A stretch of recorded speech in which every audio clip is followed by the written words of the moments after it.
In the summer of 1985, 7 children vanished from Camp Echo, leaving behind empty beds, uneaten breakfast, and one cryptic message scratched into a canoe. The lake called us. For nearly 4 decades, the water held its silence. But in the summer of 2023, a drought finally drained Lake Echo dry. And what surfaced wasn't just a long-lost boathouse. It was a room filled with child-sized beds, and an old camcorder that had never stopped recording. If you want more cinematic true crime thrillers based on buried secrets, real-life horrors, and investigations that dig too deep, subscribe now. July 3rd, 2023. Location: Lake Echo, Oregon. Dry lake bed near Camp Echo ruins. The ground shouldn't have cracked like that. Jeremy Acker paused, his boot lodged halfway into a split in the parched earth. The mud flat that had once been Lake Echo groaned beneath him, the drought carving deep veins across the lake bed like brittle skin. He tugged his foot loose with a sharp suck of air and cursed under his breath. 20 years with Oregon parks, and he'd never seen the lake like this. Or rather, not seen it. Behind him, the gutted dock leaned sideways like a broken jaw, the last of its boards twisting in on themselves.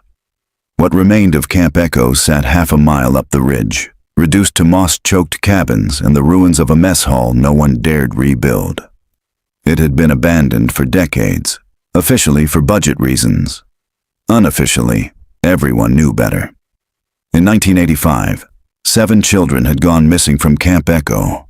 No bodies, no clues, no answers. Just a canoe drifting at dawn with a single word scratched into its bow. Come. A shiver crawled up Jeremy's spine as he scanned the brittle surface stretching in all directions. They'd drained the lake once before, during the 1992 sediment survey. But this drought had done what engineers couldn't, peeled back the lake like old wallpaper, revealing its bones. And something else. Ahead, where the cracked ground curved into a long-forgotten inlet, something wooden jutted from the silt. Not a tree, not driftwood. A building, low, squat, almost buried. Jeremy tightened his grip on the radio strapped to his shoulder. Base, this is Echo 4. I've got a structure on the south side of the lake bed. Looks like a boathouse, maybe? Not on any of the topo maps. Static, then. Copy that, Echo 4. Proceed with caution. Document everything. He approached carefully, each step sinking slightly. The building emerged slowly from the earth, like something exhumed, roof sagging. Shingles curled like burnt paper. A faded sign above the door, barely legible under decades of rot and sun. Lake Echo Boathouse. Established 1949. He found the door half buried in dried sludge. It took effort to pry it open, the wood cracking as it peeled away. The smell hit him first, dust, mildew, and something that made his stomach turn. Not rot, something colder, preserved. His flashlight beam cut through the darkness, and there they were. 7 beds, each child-sized, each with sheets still tucked in as if waiting. He stepped back, breath caught in his throat. That's when he saw it. On a shelf near the far wall, angled toward the beds, a camcorder. Old, early VHS. Still plugged into a wall outlet that should have gone dead decades ago. He moved closer, carefully lifting it by the grip. The light was still blinking. Record. Jeremy's fingers hovered over the button. Behind him, something shifted. July 4th, 2023. Location: Lake Echo, Oregon. Echo County Sheriff's Office. Detective Naomi Vega was supposed to be off duty. She stood at the break room window, coffee in one hand, cell phone buzzing on the counter beside her. Outside, the evening sun cast long orange fingers across the trees.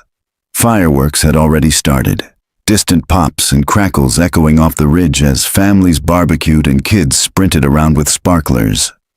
In her office, Her badge sat face down on the desk. She hadn't touched it all day, not since the anniversary, because today marked exactly 38 years since 7 children vanished from Camp Echo, and Naomi Vega had never stopped thinking about them. When the dispatch call came in at 7:42 p.m., she was halfway through a half-hearted attempt at heating leftover lasagna in the station microwave. Echo 4 to base. I've got something strange down here. You're going to want to notify the sheriff. What's strange, Echo 4? I found a structure beneath the lake, a boathouse, wasn't on the map. And 7 beds, all child-sized, still made, looks like they've been waiting. Pause. There's also a camera, VHS, still powered on, still recording. Naomi dropped her fork. 25 minutes later, she was riding shotgun in Deputy Ray Harper's cruiser, kicking up clouds of summer dust along the back road to Lake Echo. You think it's real? Harper asked. 7 beds in a boathouse nobody's seen since the Reagan administration? Naomi didn't answer. She was staring at the tree line ahead, where Lake Echo had once stretched wide and black beneath the moon. Now it was dry, drought dry. The lake bed had been shrinking for years. Locals blamed climate change, poor runoff, a dam 2 towns over. But nobody expected the reservoir to collapse completely, and nobody expected it to give up secrets. They arrived at 8:19 p.m. The lake was gone. In its place, a vast, cracked bowl of sun-baked mud and stone, spotted with driftwood and half-buried debris. Naomi squinted through the windshield and saw it, the shape emerging from the earth at the far end of the lake bed. A small building, faded shingles, rotting dock posts, and just above the doorway, a warped wooden sign, Lake Echo Boathouse, established 1949. Naomi stepped out of the cruiser, boots crunching dry silt. The heat clung to her skin. So did the feeling, that gnawing, deep in the bones kind of knowing. Something was very, very wrong. Jeremy Acker, the park ranger who had radioed it in, was waiting near the entrance, pale and shaken. I didn't touch anything, he said as she approached. Didn't even go past the second step. It didn't feel right. Naomi nodded once. Stay here. She ducked inside. The air was still, not musty, preserved, like something sealed away too long. 7 small beds lined the right wall, each one tucked tight with faded plaid blankets. The floor was swept. The wood wasn't even warped. It looked lived in. She scanned the room slowly, then stopped. A tripod, center of the room, mounted with an old RCA camcorder, still plugged in, still blinking, recording. Her voice dropped. Harper. He stepped in behind her, ducking instinctively. She pointed. Don't touch anything. Get CSU. Get the FBI now. Then she turned to the back wall, where something was carved into the wood above one of the beds. A name. Miriam. Scratched in with a child's hand. Back outside, Naomi took off her sunglasses. The heat had broken. Clouds were rolling in. The 4th of July sky was turning an angry blue-gray, thunder murmuring somewhere far off. She looked back at the boathouse, half-buried, silent, and still watching her, like it had been waiting for someone to come find it. She pulled out her phone and dialed a number she hadn't used in years. The FBI Cold Case Task Force. This is Detective Naomi Vega, Echo County Sheriff's Office. We've reopened the Lake Echo 7. July 4th, 2023. Location: Lake Echo, Oregon, South Lake Bed Boathouse. Naomi Vega waited until the forensics team arrived before stepping back into the boathouse. She kept the door propped open, letting in the faint hum of distant fireworks, though it felt wrong. A holiday night bleeding into a crime scene buried under decades of silence. Deputy Harper was outside coordinating with the incoming units, while the sun dipped below the tree line and the clouds moved in thick and fast. Lightning flashed in the distance, but the air inside the boathouse remained still, preserved, undisturbed. Naomi crossed the threshold again, ducking beneath the sagging lintel. The VHS camcorder was still humming softly, its tiny motor spinning in defiance of time. She stepped toward it carefully, ducking behind the tripod to study the setup. The lens was trained directly at the beds, 7 narrow wooden frames, identical. Not cots. These were hand-built. Each one had the same coarse blanket, the same folded sheet, the same sun-faded pillow. But what struck her wasn't the order. It was the intent. This wasn't just an old storage room someone had forgotten.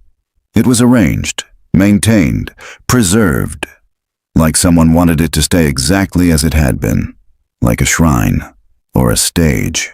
"Detective Vega," said CSU lead Meredith Hahn, stepping inside with gloves already on and a clipboard in hand. "You weren't kidding." "I don't kid," Naomi said, her voice low.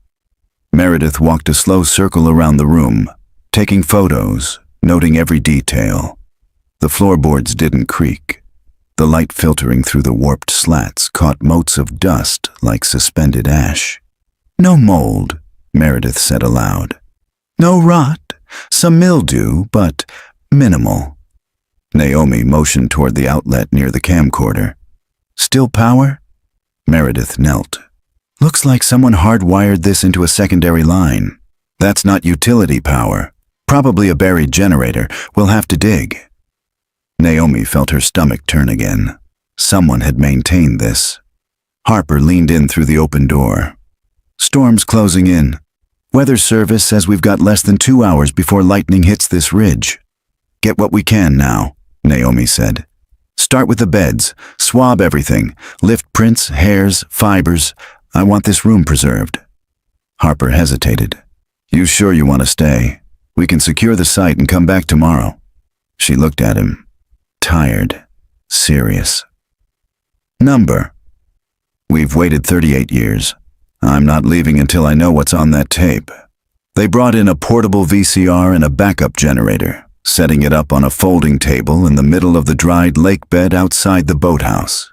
Naomi stood beside it, arms folded, while Harper worked the inputs with fumbling fingers. The tape slid in with a heavy thunk. Static flashed, then video. Grainy. Washed out. A date stamp flickered in the lower left corner, July 2nd, 1985. The footage began in the daylight, a shaky handheld view of Camp Echo. Kids running by the lake, counselors shouting names, laughter and splashing. Naomi's breath caught. She recognized one of the boys. Darren Clemens, age 11. His photo had been in every newspaper that summer. He was alive, laughing, real. Then the tape cut. Static again. A new timestamp, July 4th, 1985, 2:13 a.m. The footage was still. A fixed angle, the boathouse interior, the same 7 beds. Only now, they were occupied. 7 children, lying still, eyes closed, asleep, or drugged. Naomi stepped closer, heart pounding. On screen, a figure entered the frame from the right. Adult, male, tall, wearing a camp staff shirt, holding something, a mask. He moved bed to bed, placing his hand on each child's forehead, whispering something to the camera too quietly to hear. Then he turned and looked directly into the lens. Naomi's mouth went dry. "That's the head counselor," Harper said behind her, voice hoarse. "Michael Langford. But he died in 1986. Car crash, closed casket. I remember the news." Naomi didn't take her eyes off the screen. "You're sure?" "Positive." On screen, Langford held up a small, handwritten sign to the camera. 7 letters. "Come now." Then the screen cut to black. The tape clicked inside the VCR, rewind. Rain began falling. Slow at first, then harder, drumming on the cruiser roof and the boathouse tin. Naomi stood in the rain without moving. Somewhere out there, someone had kept the power going. Someone had kept the beds clean. Someone had kept the recording safe for nearly 4 decades. "Vega?" Harper said, stepping beside her. Do you think they were taken to that boathouse first? Naomi shook her head slowly. No. He blinked. Then what? She turned toward the building, watching lightning stretch across the hills in the distance. I think that wasn't the destination, she said. I think that was the waiting room. July 5th, 2023. Location: Echo County, Sheriff's Department. Archives. The morning after the storm broke gray and cold, like the weather had decided to mourn with them. Detective Naomi Vega stood alone in the basement archives of the Echo County Sheriff's Department, her breath fogging slightly in the stale air. Fluorescent lights buzzed overhead. Rows of steel file cabinets stood in orderly silence, each drawer labeled in fading marker. The place smelled like old paper, mildew, and dust that hadn't been disturbed in years. She was looking for ghosts. Specifically, the ghosts of 7 missing children. The 1985 case files were stored under Cold Cases Unsolved, Children. Top drawer, center aisle. She opened it and pulled out a thick brown accordion file, heavy with age and grief. The outside was marked, Camp Echo Disappearances, July 4th, 1985. 7 victims, presumed abducted. Case closed, unsolved. No remains recovered. Last updated, April 1992. Naomi set the file down on the long metal table and opened it. The first page was a hand-drawn camp map. Cabins, mess hall, lake perimeter, trails into the woods. The spot where the canoe was found was marked with a red X. It was the only physical clue ever recovered. She flipped past it. Mug-shot-style photos stared back at her. School portraits with awkward smiles and crooked bangs. Darren Clemens, 11 Miriam Caldwell, 9 Trevor Hale, 13 Leo and Marcus Silva, twin boys, age 10. Emily Price, 8 Noah Bendix, 12. All 7 had vanished between midnight and 6 a.m. Their bunkmates claimed they'd gone to bed like normal. Nothing out of the ordinary. No screams, no struggle. And no staff had reported anything suspicious, except for one man, Michael Langford, the camp's head counselor. Langford had given the police a detailed timeline: campfire at 8 o'clock, lights out at 9:30, bed checks at 10 o'clock. Then, supposedly, he went to sleep in the staff cabin. His interview transcript sat beneath the reports, typed on a clunky typewriter. Naomi scanned it quickly. I can't explain how they got past us. I checked every bed. No one saw anything. No one heard a thing. Langford passed a polygraph. He was never charged. He moved out of state the next year, died in a car accident in Colorado in 1986. Except Naomi had seen him last night. On the tape. She closed the file. There was more here than an abduction. The camera, the condition of the boathouse, the intentional preservation of it all. It wasn't just a crime scene. It was a message. Or worse, a continuation. She reached into her coat pocket and pulled out the object she hadn't mentioned in her initial report. A VHS tape found sitting beneath bed number 3. Taped to it was a piece of paper folded 3 times, yellowed with age. In careful childlike handwriting. For when they come back. Naomi slid it into a padded evidence envelope and wrote in thick Sharpie, Echo Tape 02, recovered from boathouse. She needed eyes on that footage. But first, she needed answers. She needed someone who knew that camp better than any outsider. She needed Loretta Mayfield. Loretta had been the camp nurse in 1985. Now she lived alone in a 1-story house near the edge of town. Her front yard overgrown, porch sagging under the weight of potted plants and a wind chime that never stopped. Naomi knocked twice. The door opened slowly. Loretta looked older than her years, early 70s, but with that brittle kind of tired that clings to the bones. Her eyes were pale, rimmed in red. You're here about the camp, she said. Naomi nodded. I need your help. Something surfaced. Loretta didn't ask what. She simply stepped aside and let Naomi in. The living room smelled of dried lavender and old tea.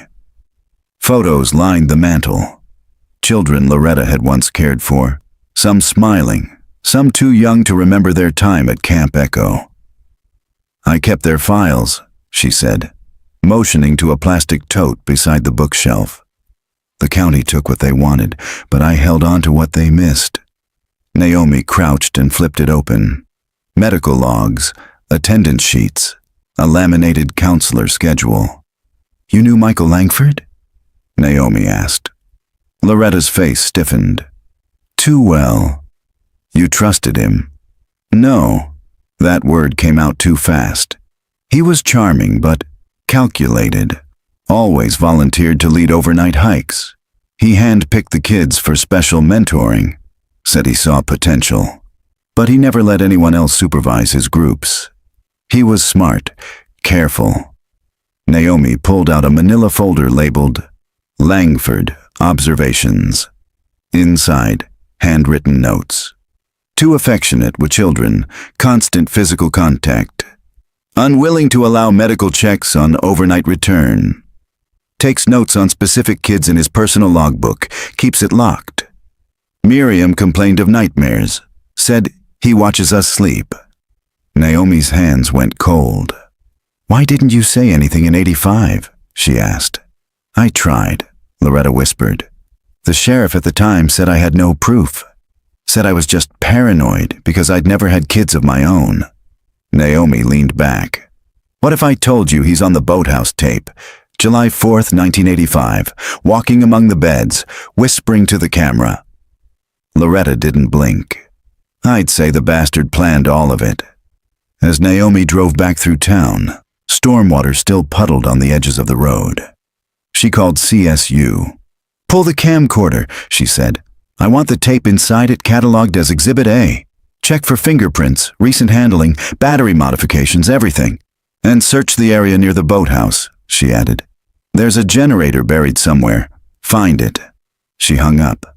Something was keeping those tapes alive, and someone had never stopped watching. July 5th, 2023. Location, Lake Echo, 600 yards south of Boathouse. The ground didn't give easily. 3 CSU techs knelt beside the sun-baked soil with metal detectors, carefully gridding the area based on Naomi's instructions. The southern lake bed, just beyond the boathouse, had cracked deeply from the drought, like something underneath had tried to push its way out and failed. And then, a ping, low and sharp, near a twisted tree stump that hadn't seen water in decades. "Detective," a tech called. "We've got something." Naomi crossed the dry silt quickly, squatting beside them.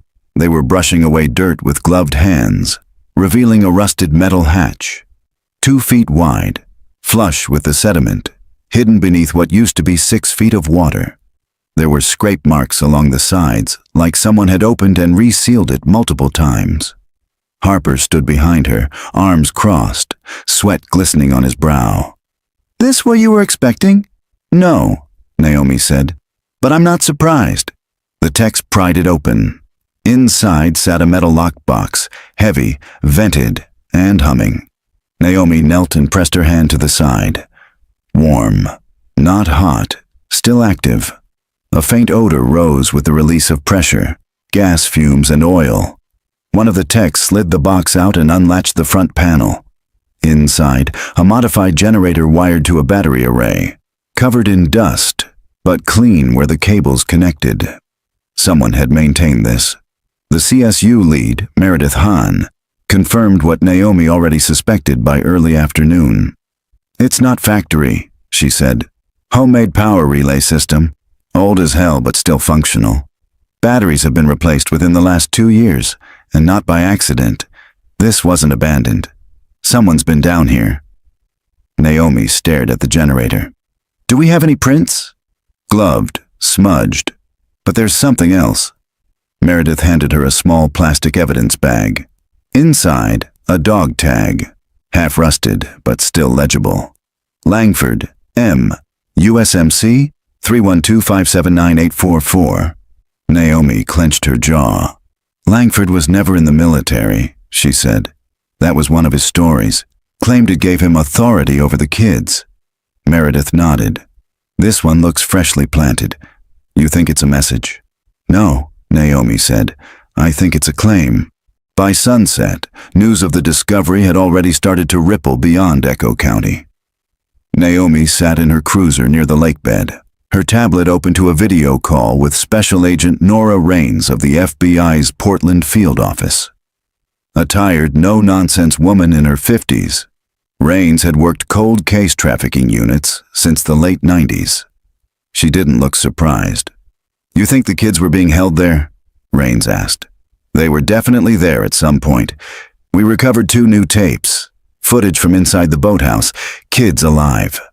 July 4th, 1985. Raines leaned forward. You said tapes? Plural? Naomi hesitated. Yes, there's more. A collection. At least a dozen hidden tapes recovered under one of the beds.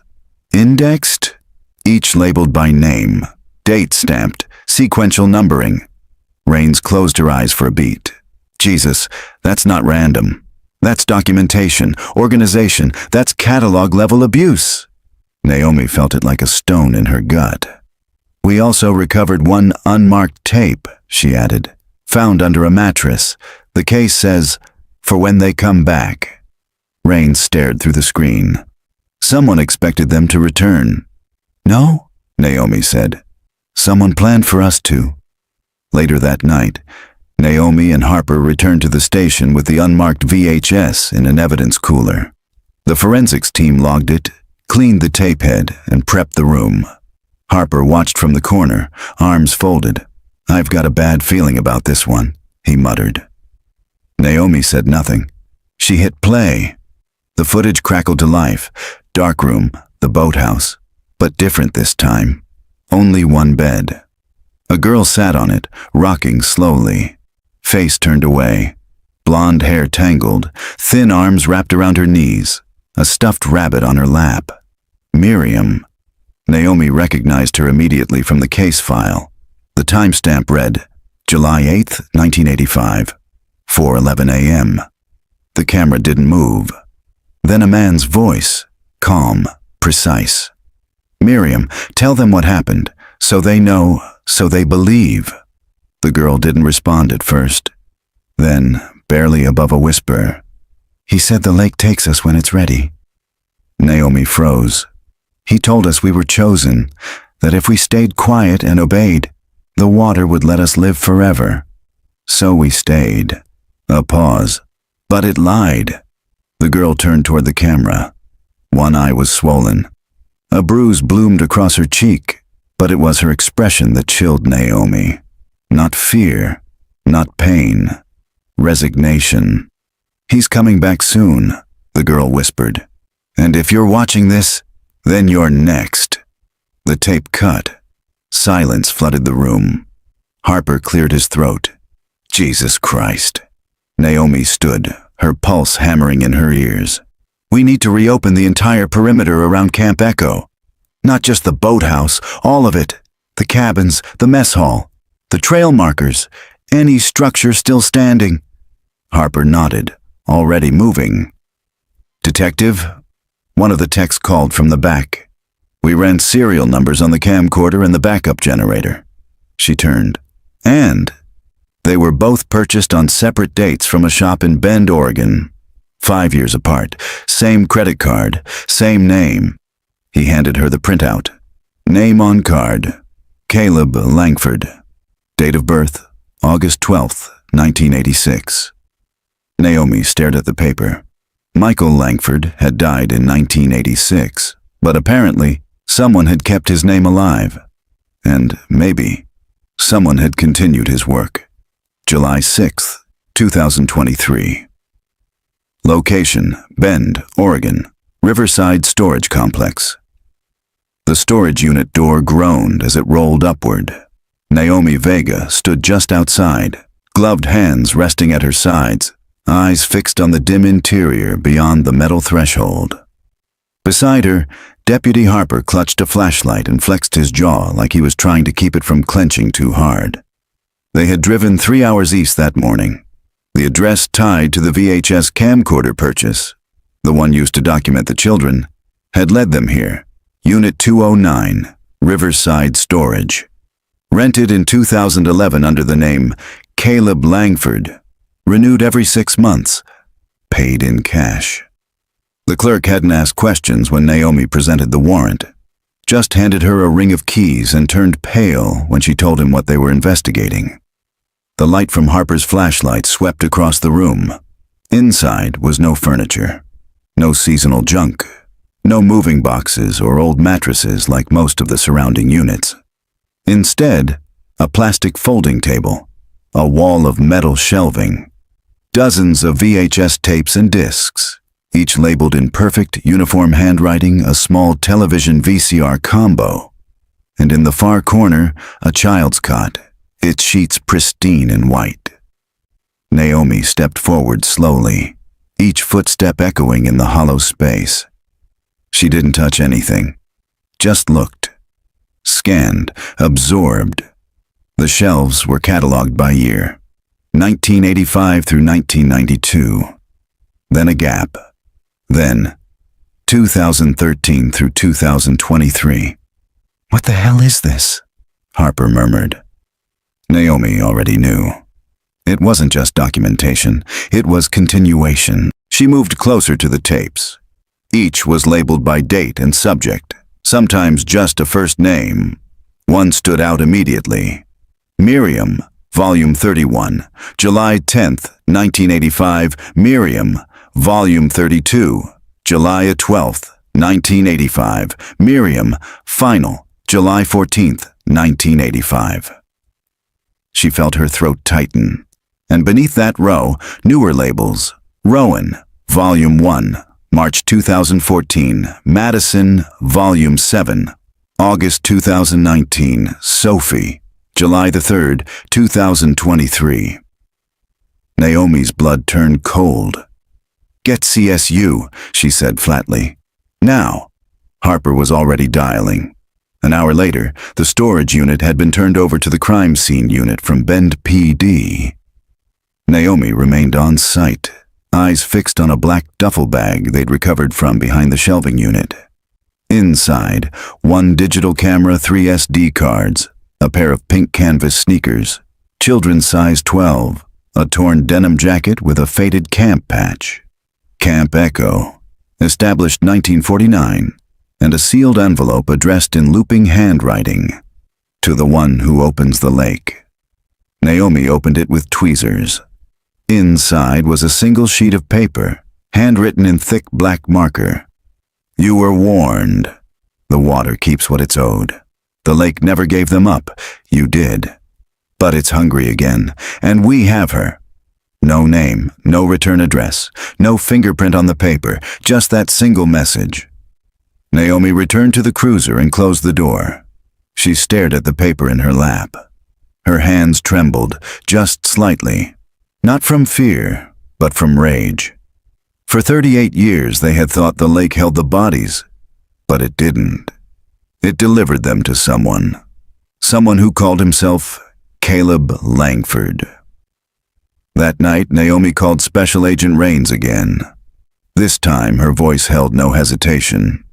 "I want to reopen every unsolved missing child case within a 200-mile radius of Echo County between 2012 and now." Rains didn't argue. "Should we treat this as organized trafficking?" she asked. Naomi shook her head. "Number, this isn't commerce, it's ritual. Controlled, patterned." Rains was silent a moment. "And what do you think Caleb Langford is trying to do?" Naomi looked out the window of her motel room, where a crescent moon had begun to rise. "He's trying to finish what Michael started." Across the state, in a windowless room deep underground, a man sat watching. 7 monitors, 7 beds, 1 camera on each. The feeds were old, low resolution, the lighting always pink. On monitor 3, a child stirred, maybe 10 years old, maybe younger. Long dark hair, sitting up slowly. The man leaned forward and pressed record on the console. He smiled. "You're awake, Sophie," he whispered. "Good girl." July 7th, 2023 location, Echo County, Camp Echo ruins. The forest had taken back most of Camp Echo. Naomi Vega stepped out of the cruiser and scanned the remnants of what used to be the main path. Tree roots split through old concrete. Ivy coiled around the skeletal frame of a mess hall that hadn't hosted a meal since Reagan was in office. The welcome sign, once cheery with painted handprints, now hung by one rusted nail. The word welcome faded to a grayish whisper. Only the trail markers remained, and even they were rotting. God, Harper muttered behind her. It's like the place tried to bury itself. Or hide something, Naomi replied. They had come back with a tactical unit, cadaver dogs, and a blueprint of the original camp layout recovered from the archives. Their goal was clear. Search every remaining structure, crawl space, and foot of dirt. They had reason to believe the boathouse wasn't the only hidden room. Naomi's hunch wasn't about what she hoped to find. It was about what had been deliberately left behind. They started with the staff cabins, half collapsed, stinking of mildew and rodents.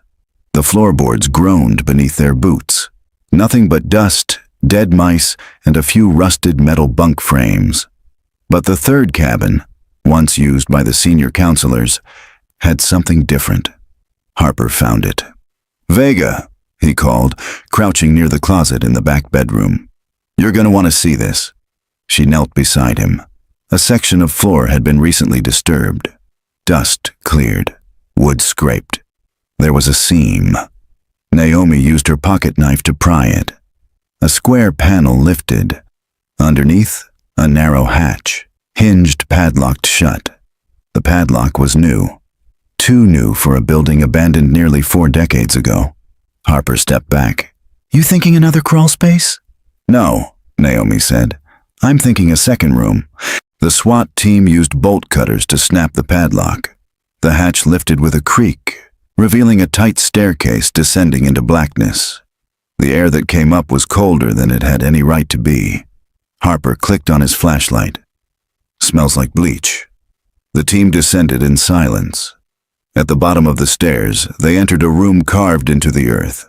10 by 15 feet, concrete walls, no windows, no furniture except a small desk and a metal chair. Mounted on the far wall was a corkboard filled with maps, trail systems, topography of the lake bed, dated satellite images with sections outlined in red ink.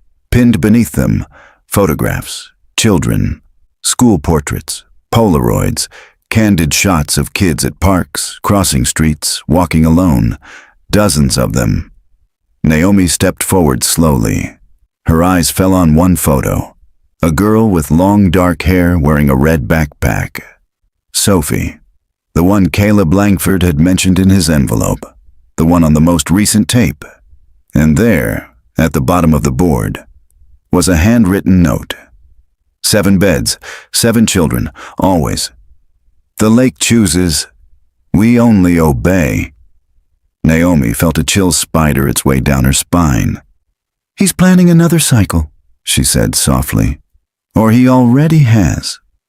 They cleared the rest of the camp over the next 6 hours. Cabin B had a trap door beneath a wardrobe, empty, but with restraints bolted to the sub-floor. The old bathhouse had been used more recently than any of them expected. The soap wrappers and towels were less than a year old. Behind the art shed, they found a small fire pit, partially burned journals, melted plastic, charred bones too small to be animals. By dusk, the dogs had picked up a scent trail leading northeast, away from the lake, deeper into the woods, toward the old fire trail that hadn't been cleared since the 80s. Naomi followed it on afoot with the handlers. It led to an overgrown trailhead and a locked chain-link gate. On the gate, painted in white, "We serve the water." That night, back at the station, Naomi spread the maps across her desk. All of them centered around Lake Echo, and all of them led here, to Camp Echo. But one map, older than the rest, caught her attention. It wasn't a camp map, it was a geological survey from the 1960s. On it, a small inlet. long since flooded by the creation of the reservoir, was marked with an X. Under it, original settler cellar, do not disturb, sealed 1891. She cross-referenced it with current GPS coordinates. It was directly beneath the old caretaker's cabin. The same cabin Caleb Langford's credit card was used to rent equipment for last year. Naomi sat back. The cellar had never been searched. At 2:37 a.m., her phone rang. It was Meredith from Forensics. "We got a match on the fingerprints found on one of the tapes." Naomi blinked. "You said the prints were smudged." "One wasn't," Meredith said. "It was inside the cassette cover, and it belongs to someone who shouldn't be alive." Naomi stood. "Who?" "Michael Langford." July 8th, 2023. Location, Echo County. Caretaker's cabin, Camp Echo grounds. The morning broke hot and windless. Naomi Vega stood in the shadow of the old caretaker's cabin, staring down at the flagstone foundation. Unlike the other structures, this one hadn't collapsed under time. Its frame was intact. The porch sagged but stood, and the front door still bore a brass nameplate. M. Langford. "Your boogeyman had a mailbox," Harper muttered behind her. Naomi didn't laugh. The geological map in her hand marked this spot with a red X. Settler cellar, sealed 1891. If it existed, the cellar would predate Camp Echo itself. The camp had been built on top of it. On purpose, she now believed. And Langford had known. The floorboards groaned beneath their feet as they moved through the cabin. It smelled like cedar and dust. Someone had cleaned here, recently. The mantel had no cobwebs. A ceramic mug rested on the table, cracked but upright, as if someone had stepped out and never returned. Naomi checked the kitchen first. Harper checked the bedroom. Both empty. But behind the pantry, Naomi spotted it. A square seam in the wall. She knocked once. Hollow. She pried it open with her multi-tool.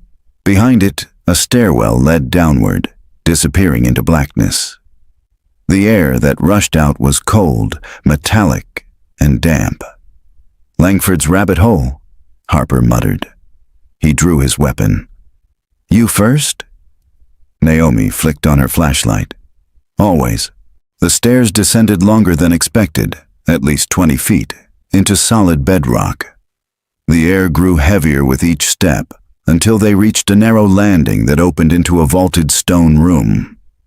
The walls were old, stacked by hand, mortarless, and the ceiling curved like a tunnel. But the space had been renovated. Electrical wiring strung through PVC pipe 2 overhead bulbs, wired to a power strip. A steel cot bolted into the far wall, and in the center, a table with 3 chairs, one chair smaller than the others. Child-sized Naomi stepped into the middle of the room and turned slowly. The walls were covered in chalk drawings, faded, childlike. Stick figures holding hands beside a lake. A tall man with a square head, 7 small beds, a son with no face, then a different drawing. The same tall man, standing beside what looked like a church with water rising around it. Beneath it, written in blocky handwriting, "The Lake Knows." Harper swept the far end of the chamber. "Vega," he called, "found something." She crossed the room quickly. A locked freezer. Old dented electrical cord snaked into the wall. It hummed softly. She nodded to Harper. "Open it!" He used a pry bar from the gear bag. The lid creaked. Inside were plastic bags, each labeled in permanent marker. Hair, Miriam. Tooth, Trevor. Fingernail, Sophie. Naomi recoiled. They weren't just trophies. They were inventory. There was a table in the back with notebooks stacked neatly. Handwriting filled every page. Dense, methodical, scientific. Langford's journals. She flipped one open. "The lake requires 7. It always has. 7 to bind, 7 to feed, 7 to last another cycle." Chosen children must be kept pure. Ritual exposure to water primes the mind. The room must be pink. Always pink. The princess room was the first. The boathouse was second.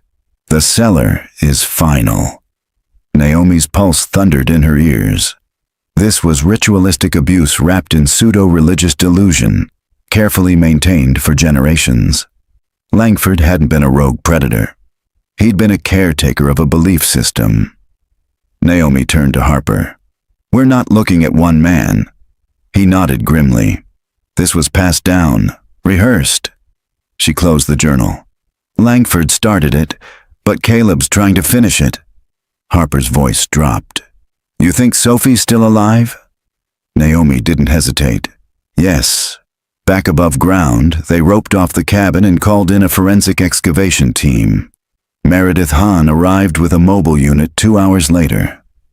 They recovered 3 child-sized garments with trace blood, 14 VHS tapes in a wooden crate, 1 pair of handcuffs still latched, a hidden compartment beneath the cot, holding an envelope labeled Final Cycle 2023.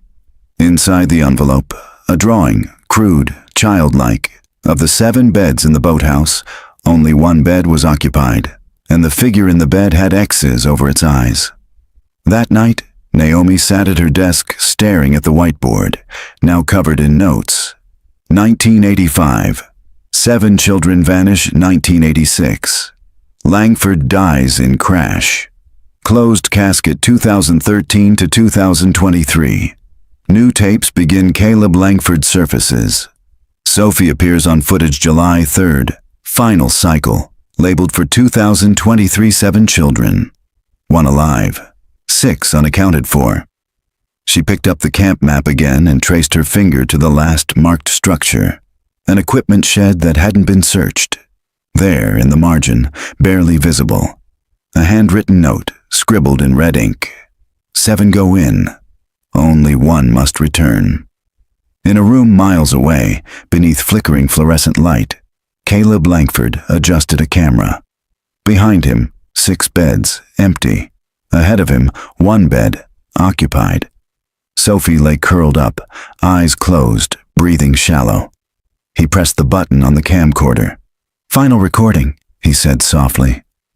Then he began to sing, a slow, haunting lullaby. "Go to sleep, child of the lake. The world is gone, but you'll awake. 7 dreams for 7 years. Wash away your mother's tears." July 9th, 2023. Location, Echo County Sheriff's Office, Incident Command Center. The command center had taken over the conference room. Maps were pinned to every wall. Drone footage from Lake Echo streamed on 2 monitors. A whiteboard listed recovered names, evidence markers, and projected search zones. In the center of the room, Naomi Vega stood with a dry erase marker in her hand, red ink staining her fingertips like blood. On the board, she had written 1 sentence in block letters. 1 bed remains. Behind her, Harper scrolled through aerial scans from that morning's drone sweep. "This one," he said, tapping the screen. "You see it?" Naomi leaned in. A sliver of roof, barely visible through a veil of trees east of the dried lake bed. A building not on any modern survey maps. Smaller than a cabin, almost invisible without the right angle. "Distance?" she asked. "About 1.6 miles from the old caretaker's cabin. No road access, no marked trail." Naomi straightened. "Then we go on foot." They reached the edge of the tree line by 10:40 a.m. Harper, Naomi, and 2 tactical officers from the State Patrol hiked in silence, their radios muted except for location check-ins every 10 minutes. The heat pressed down like wet fabric, and the forest was too quiet. No birds, no insects, just the heavy crackle of branches underfoot. At 11:12, Naomi spotted it. A 1-room structure. No windows, no signage. Just a steel door, bolted shut and painted the exact color of bark. Langford didn't want it found, Harper said. Naomi nodded, or he didn't want her to leave. They breached the door with a ram. Inside, a pink room. Every surface, the walls, the floor, the mattress, the stuffed animals, was a variation of soft pink. The lighting was muted and unnatural. A set of dim LEDs ran around the ceiling edges, casting the room in a constant low glow. In the center, Sophie, lying on the bed, alive, but barely. Naomi was the first to reach her. The girl flinched when Naomi touched her shoulder, then slowly opened her eyes. Sunken cheeks, pale lips, bones like branches beneath her skin. "Hi," Naomi whispered. "You're safe now." I promise. Sophie didn't speak, just blinked slowly. Harper stepped in, face ashen. "There's no bathroom, no sink, no windows, no sound. It's a deprivation cell." Naomi scooped the girl into her arms. She was light as paper. Back at the station, paramedics stabilized Sophie and airlifted her to Portland Children's Hospital. Naomi rode with her in the chopper, holding her hand the entire flight. Sophie never said a word, but when they rolled her into triage, she looked back at Naomi and whispered, "He said I was the last dream." Then she passed out. That evening, CSU finished analyzing the tapes recovered from the hidden cellar. Meredith Hahn met Naomi in the evidence locker with red-rimmed eyes. "There were 6 more victims," she said, "from 2013 to 2023, each year. 1 child, all girls, all filmed in the pink room." Naomi's stomach turned. "Names?" she asked. "Some. First names, no last names. Ages range from 7 to 11. Naomi closed her eyes. "Any bodies?" "Not yet. But we found disposal notes, burn sites, burial zones, locations." Meredith handed her the sheet. 3 marked near the northern edge of the lake.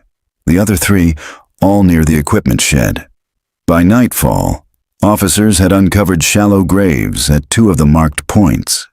The remains were confirmed to be juvenile and partially incinerated. Dental records would take time, but Naomi knew. The lake hadn't swallowed them. Langford had. At 11:48 p.m., Naomi returned to her motel. Her phone vibrated as she stepped into the room. It was Rains. "We confirmed the DNA," she said. Naomi sat on the edge of the bed. "Whose?" "The man calling himself Caleb Langford." Naomi held her breath. "He's not a son," Rains continued. "Not a nephew, no legal ties, but there is a match." Naomi leaned forward. "Who?" Rains was quiet for a moment. Then, "He is Michael Langford." Naomi's blood ran cold. "That's not possible." "It is," Rains said. "He faked his death in 1986. The crash was staged. Dental records were falsified. His real name before the identity change was Caleb Myron Langford." Naomi's thoughts spun. He'd been hiding in plain sight, rebuilding his ritual, continuing the cycle, alive and out there. 3 hours away, in a darkened cabin lit only by a TV screen, an older man watched the evening news. A photograph of Sophie filled the frame, pixelated and labeled, "Rescued from alleged child captivity in Echo County. Investigation ongoing." The man smiled. He set down his mug, stood, and walked to a wall lined with photographs. The 7 beds, each with a child's name scrawled beneath. He crossed out one name in black ink. Sophie. Dream complete. Then he picked up a new marker. Naomi. Dream begins. July 10th, 2023. Location, Portland Children's Hospital. Secure pediatric wing. Naomi Vega stood outside room 314, watching Sophie through the observation window. The girl lay in a hospital bed too big for her tiny frame, hooked to fluids and heart monitors, a pale pink blanket tucked to her chin. Her eyes fluttered open every few minutes, but she didn't speak. Nurses said she hadn't said a word since whispering to Naomi 2 nights ago. "He said I was the last dream. Naomi couldn't stop hearing it, over and over again. What disturbed her most wasn't the words themselves. It was the calm in Sophie's voice. Not fear, not confusion, belief. Dr. Leanna Morse, the hospital's child trauma specialist, joined Naomi in the hallway. "She's stable," Morse said. "Physically malnourished but not beyond repair. No evidence of recent physical abuse, but we suspect long-term psychological conditioning." Naomi nodded. "Stockholm?" "Not exactly. It's deeper. Groomed belief systems, language patterns, ritual behavior. She doesn't cry. She doesn't ask for her parents. She flinches when you turn off the lights, but not when someone touches her." "She was trained," Naomi whispered. Dr. Morse frowned. "She was shaped." Naomi stepped closer to the glass. "Can I try?" Morse paused. "She knows you. She responded to you. Just take it slow." Inside the room, Naomi pulled a chair close and sat down beside Sophie's bed. The girl's eyes opened, wide and alert. Naomi smiled gently. "Hey, sweetheart." Sophie blinked slowly. "I brought you something," Naomi said, holding up a drawing pad and a box of markers. Sophie reached out without hesitation. She opened the box, selected a pink marker, and began to draw. Naomi watched in silence. No hesitation, no wasted motion. Sophie was drawing a room. 7 beds, 1 door, a camera in the corner. Naomi leaned forward. "Is that where he kept you?" Sophie nodded once. Then she flipped the page and drew Naomi, standing outside the room with a flashlight. "That's me?" Naomi asked. Sophie smiled faintly. Then, with the same pink marker, she wrote a single word beneath the drawing. "Last." Later that afternoon, Naomi met Special Agent Rains in the hospital cafeteria. Rains looked like she hadn't slept in 48 hours. Probably because she hadn't. "We confirmed something else," she said, sliding a file across the table. Naomi opened it. Inside, grainy black and white surveillance stills from a gas station 2 counties south. A man at a payphone, wearing a faded flannel shirt, baseball cap, large duffel slung over one shoulder. The date stamp, July 9th, 2023, 11:16 p.m. "It's him," Rains said. "Michael Langford, alive." Voice matched to the boathouse tapes. Facial structure confirmed through enhanced comparison. Naomi studied the photos. He looked ordinary. Older, gaunt. But the eyes were the same. Cold. Controlled. "How'd we miss this for 38 years?" she whispered. Rains exhaled. "Because he wanted us to." Back at the sheriff's department, Harper was waiting with bad news. "We've had 2 more disappearances," he said. Naomi froze. "When?" "Last night. 2 towns over, siblings, a 9-year-old girl and a 7-year-old boy. Their parents said they were camping in the backyard. The tent was empty this morning. No signs of struggle." Naomi's heart dropped. "We're running their names now," Harper added. "But guess what we found in the backyard?" He handed her a photo, a single VHS cassette left on a picnic table, labeled in blocky handwriting, "Cycle 2 begins." The next morning, Naomi returned to Sophie's room. The girl had drawn more, dozens of pictures taped to the wall now. Some featured Langford. Some showed Sophie holding a candle. Others showed Naomi. Always alone. Always standing in front of a pink room. One new drawing sat unfinished on the bed. Sophie had drawn 7 doors. 6 were open. 1 remained closed. Naomi knelt beside her. "Do you know where he is?" Sophie nodded faintly. She picked up a red marker and began drawing something Naomi didn't recognize. A jagged cliff with a lake below. A tower. A cross. Naomi recognized the cross. It wasn't a religious symbol. It was the old fire lookout tower above Lake Echo. Abandoned for years. Accessible only by foot or ATV. She picked up her phone and called Harper. "Gear up," she said. "We found him." 4 hours later, a tactical unit surrounded the tower. Naomi stood at the base, staring up the narrow staircase that snaked along the side like a vertebra. Above her, silence. "Thermal drone picked up one heat signature inside," Harper whispered. "No movement. Just one?" He nodded. Naomi took the lead. The climb was slow, deliberate. When she reached the final step, she paused outside the cabin-style platform. She knocked once. No answer. Then she pushed open the door. Inside, the air was cold. On the wall, a TV played static. A VHS tape looped endlessly, the boathouse footage, a bed, a child breathing. But the tower was empty. Langford was gone. In his place, a message written on the inside of the door in permanent marker. "The lake knows your name, Naomi. The cycle has already begun." July 11th, 2023.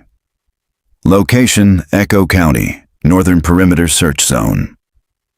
Naomi Vega didn't sleep.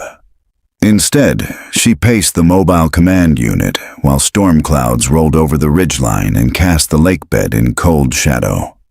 The mood among the team had shifted from hopeful to haunted. Langford had slipped through their fingers again. Worse, 2 more children were now missing, and the tape labeled "Cycle 2 Begins" was being analyzed frame by FBI techs in Quantico. "We found something," Meredith said over the phone that morning. The VHS tape left at the siblings' house wasn't a recording. Naomi blinked.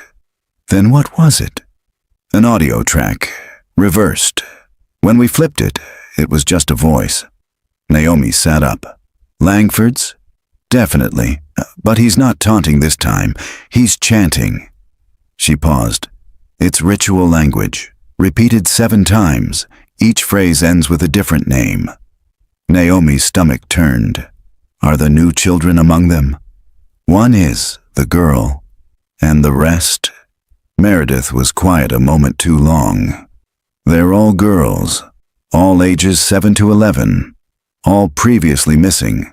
From 1985 that afternoon, Harper and a K-9 unit tracked the scent of the missing siblings into the North Woods. They followed it half a mile before the dogs froze at a clearing. The remains of a campfire. Recent, a folded blanket, a discarded backpack, and a spiral carved into the dirt. Naomi crouched beside it. "Same spiral as the cellar," she whispered. "Same shape drawn by Sophie. This is ceremonial." Harper nodded toward the tree line. Drag marks. Something heavy was pulled into the brush. The dogs picked up the scent again. It led to an old storm culvert running under the highway. Inside, pitch black. Just water trickling. Naomi hesitated. Then she crawled inside. The tunnel went on for 30 yards, narrowing as it went. Naomi's flashlight beam bobbed across slick concrete and stagnant puddles. Near the center, she spotted something wedged between 2 rocks. A Polaroid. Soggy, fading. But the image was clear. Sophie, sitting upright in the pink room, smiling faintly. Behind her, the reflection of a man in the corner mirror, face partially obscured. Not Langford, someone younger, taller. Naomi's blood ran cold. It wasn't one man, it was 2. Back at HQ, she laid out every image, every file, every drawing from Sophie. The clues had been there, the mirror in the room. The 2 voices Sophie had whispered about in her sleep. The newer tapes showing differences in camera angles and lighting. Langford had an accomplice, likely younger, possibly one of the camp counselors. Sophie had drawn repeatedly, stick figures with badges and hats. She called Rains. "Langford trained someone to continue this," she said. "A protege, someone local, someone under the radar." Rains responded without hesitation. "We'll check visitor records, local employment databases, ex-employees of Camp Echo or the Echo State Park System. Cross them against male individuals ages 35 to 55. Anyone with ties to Langford or a missing identity history. We're on it. Naomi hung up and stared at the corkboard. She was missing something. That evening, Sophie stirred in her hospital bed. Dr. Morse called Naomi immediately. She asked for you. Naomi arrived within the hour. Sophie was sitting up now, eyes focused, fingers clutching a drawing pad. She handed Naomi a picture, a mirror, with two faces, one behind the other. The second man? Naomi asked. Sophie nodded. Then she whispered, he wore the fox mask. Not the lake man, the red man. Naomi stared. She remembered the storage unit. Among the evidence, a red plastic mask with pointed ears, animal-like. She flipped through the log sheet. It had been labeled, property recovered from boathouse. Mask, red fox. That night, Naomi returned to the storm culvert alone. She needed to see the area again. This time, she followed the second tunnel branching off from the main drain. Near the end, she found a small opening, a man-made crawl space reinforced with timber. Inside, a trap door sat beneath a loose pile of rocks. She forced it open. A narrow shaft dropped 10 feet into a hidden basement. One single room, and in it, 6 empty beds. A camera on a tripod, and on the wall, freshly written in red chalk, 6 dreams gone, 1 more to wake. Then the lake sleeps again. Naomi backed out slowly. Whoever had written that had been here recently, and he was still nearby, watching. Miles away, in the dark woods, a man knelt by a stone altar carved into the roots of a giant cedar tree. Beside him, the missing siblings, dosed, asleep. He opened a worn book and whispered, 6 dreams whispered, 1 shall burn. The 7th wakes, and tides will turn. Then he raised the fox mask and slipped it over his face. The red man was ready. July 12th, 2023. Location, Echo County, North Woods Extraction Grid. The woods were wet from overnight rain, and the clouds hadn't lifted since dawn. The scent of damp cedar and churned earth clung to the air like smoke. Naomi Vega adjusted the strap of her Kevlar vest and double-checked her holster. She was done waiting, done chasing shadows. The red man had 2 children. The 7th dream was approaching. They had hours, at most. Thermal drone picked up a heat source half a mile northeast, Harper said, stepping beside her. Stationary. Could be a shelter or a heat trap. Or a fire, Naomi said. He nodded grimly. A team of 8 moved in, silent and deliberate. No radios, no chatter. At the front of the group, Naomi led with her weapon drawn. The forest closed in fast. The trees here were older, untouched by camp development, heavy with moss and silence. They moved along an unmarked ridge until the drone operator called out, "Structure dead ahead, earth-packed, looks like a bunker." Naomi crouched low, studying the mound of dirt and rotted timber barely visible beneath layers of ferns. Harper moved beside her. "No door." "There will be," Naomi said. "This was built to hide, not breathe." She ran her gloved hand across the soil until she found the seam, a slab of wood with reinforced steel hinges and a recessed latch. Not old, not original. Modern. They breached the hatch quietly and descended into pitch dark. The air changed instantly, colder, metallic, laced with mildew and something else. Decay. The walls were raw stone. The floor was packed dirt. But there was light ahead, flickering firelight. Naomi raised her weapon and turned the corner. There they were. The 2 children, unconscious, placed side by side on a wooden table. Between them, candles, salt lines, chalk symbols. Behind them, a man in a red fox mask, holding a small blade above the girl's chest. Naomi stepped in. "Don't." The man froze. Slowly, he turned, revealing the mask in full, painted eyes, sharp grin. He tilted his head, then spoke. "You came early." The dream's not finished. Naomi kept her weapon steady. Step back, hands where I can see them. The red man smiled beneath the mask. The lake doesn't need sight, it needs sacrifice. He raised the blade. A single shot rang out. Harper fired. The man dropped instantly, crumpling beside the altar. Naomi rushed forward, checked the pulse. Still alive, barely. The blade clattered to the floor. Naomi turned to the children. Both were breathing, sedated but stable. "We need evac," she called over her shoulder. "Now!" Back above ground, medics airlifted the children out. The red man, now in custody, was loaded into a separate unit. Naomi watched the helicopter vanish into the mist, then walked slowly back to the site entrance. Harper caught up beside her. "We got a name." She turned. "Who?" "Elias Boone. Worked Firewatch up until 5 years ago. Lived off-grid since. No priors, nothing on file." "Langford's recruit," she said. "He took over." Harper held up a small book they'd recovered from the bunker. Langford's handwriting, ritual diagrams, names of each child, instructions. At the bottom of one page, underlined in red, "When the seventh lies still, the lake may rest. Until then, eyes must stay closed." Later that night, Naomi returned to Sophie's room. The girl was awake, sitting upright, drawing again. She smiled when Naomi entered. "Did you stop the red man?" she asked. Naomi knelt beside her. "We did." Sophie paused. "He wasn't supposed to be the last." Naomi frowned. "What do you mean?"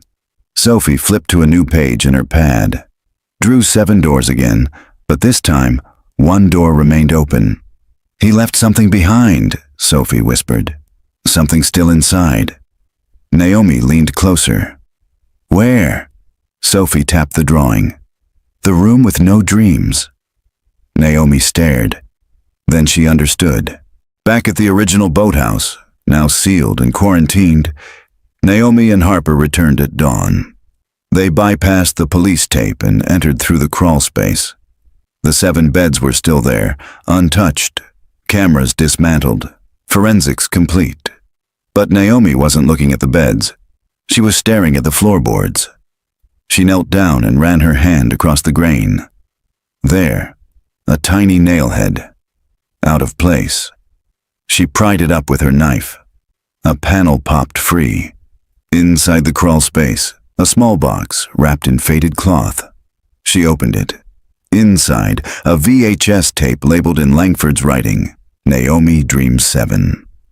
Harper stepped back. "Jesus!" Naomi's hand shook. She placed the tape into the field player. The screen flickered. A grainy video of Naomi, aged maybe 8 or 9, standing at a lakeside trail, looking directly at the camera, smiling. "Say your name for the lake," a voice said. "Naomi," the child whispered. "Naomi Vega." "You are Dream 7, the voice replied. "You belong to the water." Naomi dropped the player. She staggered backward. Harper caught her arm. "Vega?" She didn't answer, because the next line on the tape played, "You'll come back when it's time. The cycle always returns." July 13th, 2023. Location, Camp Echo, Lower Lake Trail. Naomi Vega walked the lake bed alone. The sky above was blank and gray, and the wind had stopped. Not even the trees rustled. The silence was unnatural, too still, like the entire valley was holding its breath. In her backpack was the VHS tape. In her head, the voice echoed, "Naomi, you are Dream 7. Harper had tried to stop her. "You're too close to this now," he'd said. "You don't need to chase ghosts. We have Langford's system mapped. Boone's in custody. Sophie's safe. The children are coming home."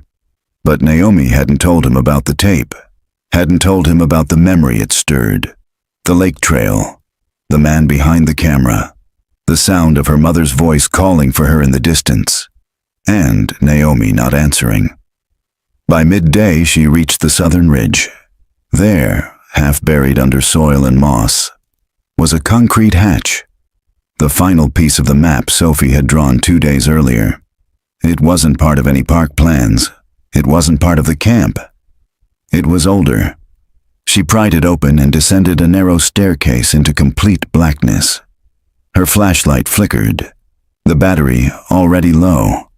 She passed through a curved tunnel lined in stone, carvings etched every few feet.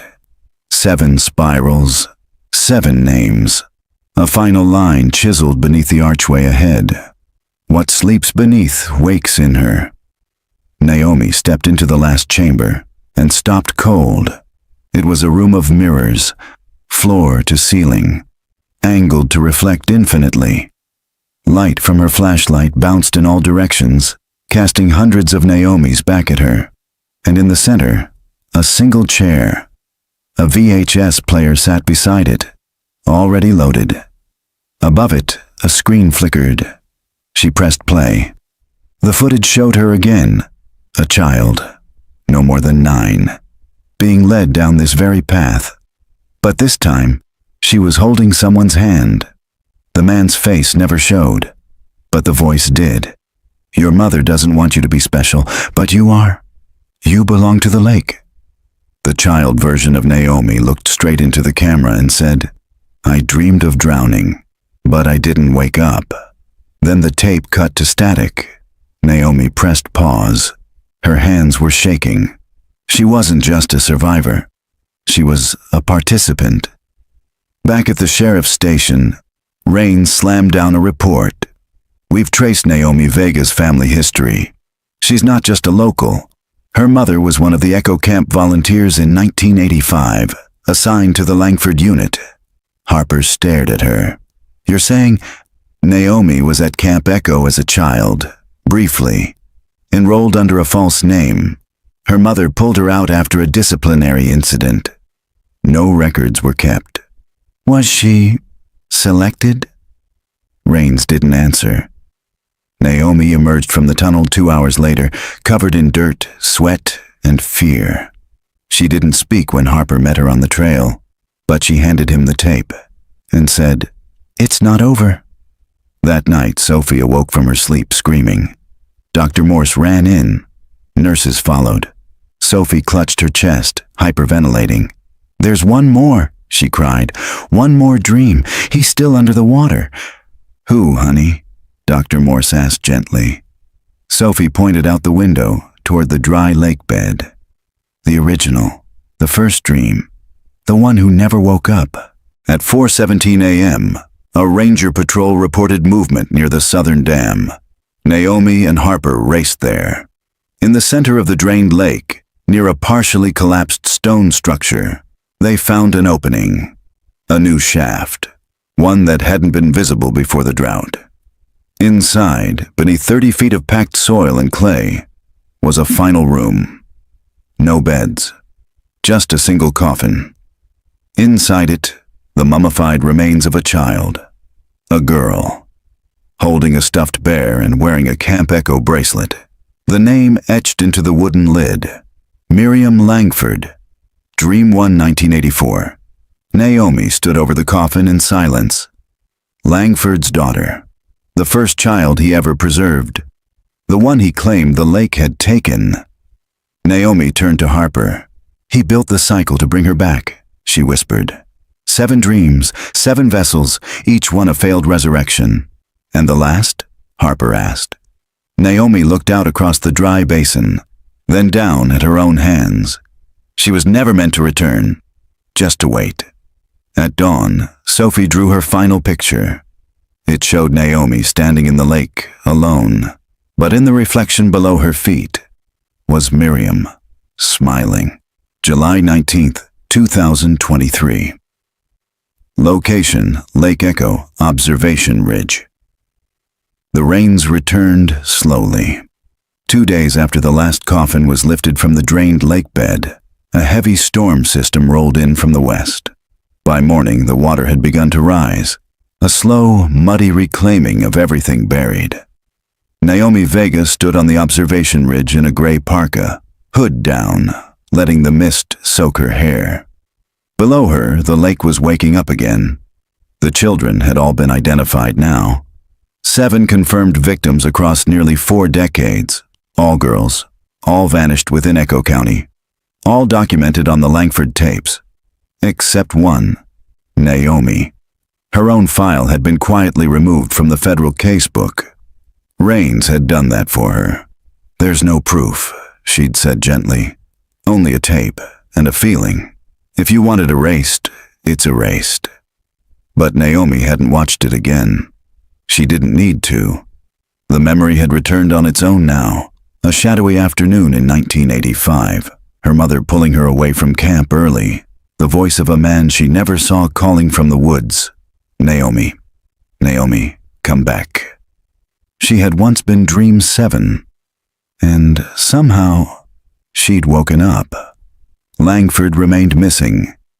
Boone was in a federal psych unit, unfit for trial, speaking only in rhyme and ritual when questioned.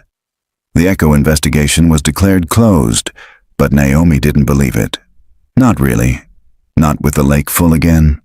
Not with Sophie still waking in the night crying, "He's still here." She sat down by the edge of the ridge and took out Sophie's last drawing, the one she hadn't shown the others.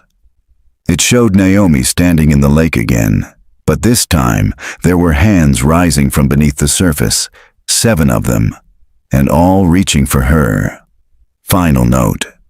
1 month later, hikers near the North Ridge reported strange activity at the far edge of the refilled lake. Lights, whispers, the sound of a child laughing. They said they saw a mirror, half buried in the shoreline mud, reflecting something that wasn't there. The Park Service sent rangers. They found nothing. But the next day, nailed to the ranger station door, was a Polaroid. It showed a little girl, standing in shallow water, smiling. Behind her, in the mirrored lake, was Naomi Vega, and her eyes were closed.